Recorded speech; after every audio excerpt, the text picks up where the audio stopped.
Good morning, students. Welcome to my class. In the previous class, we have learned what is tense and how many tenses are there.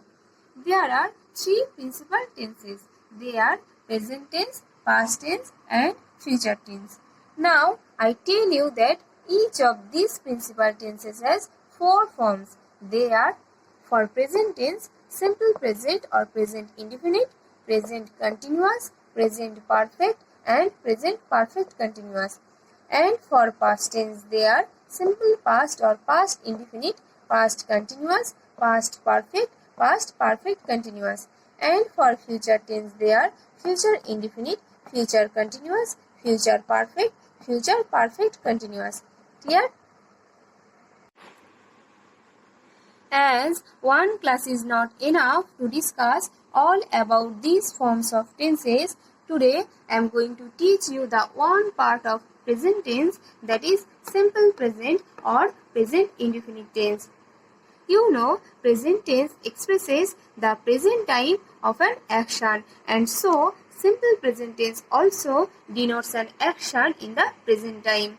And there are some uses of simple present tense. I shall discuss about the uses of simple present tense. But first, I am going to talk to the structure of this tense.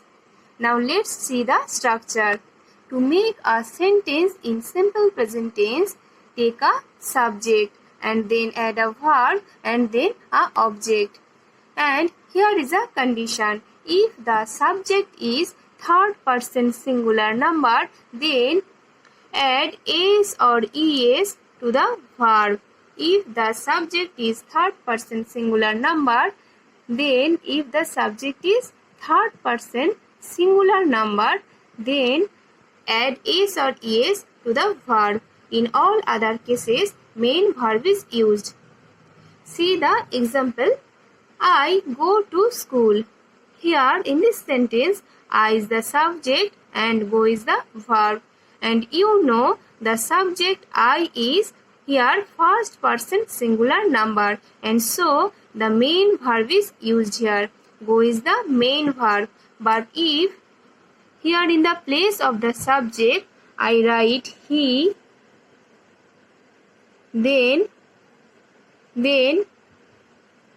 go takes es with it. Clear?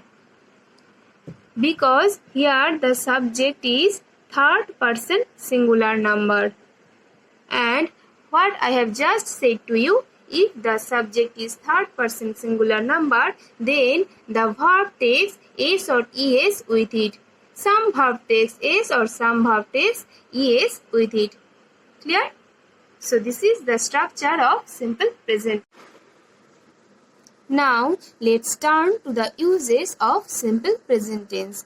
The first usage is habitual or permanent action. Habitual or permanent action refers those actions which happen regularly or permanently, or as someone does often or usually a particular thing. Such as, I drink tea every morning. See this sentence. This sentence means that drinking tea happens regularly every morning. So, this is a permanent action and makes it a habit also. And by rule, here simple present tense is must used. Next, I give you the another example. See the sentence which I have just written for the structure. He goes to school. Here, this sentence means that it may be he goes to school every day or frequently. So, it is also a permanent action or habitual action, and that's why simple present tense is used here. Clear? The second usage is universal or general truth. Universal or general truth indicates a fact which is true for the world forever and ever, that will never change, that will remain same for the world forever and ever, such as the sun rises in the east.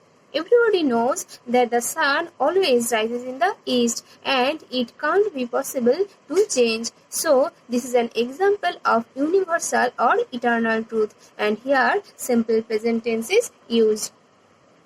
Next, I give you an example of a general thing, that is, bikes have two tires. You know, bikes are made with two tires, so this is a general truth, and by rule here also simple present tenses must used. Is that clear? So, these are the two uses and the structure of simple present tense I have discussed today. My next video will be about the other uses of simple present tense. Till then, keep watching, keep learning. Thank you.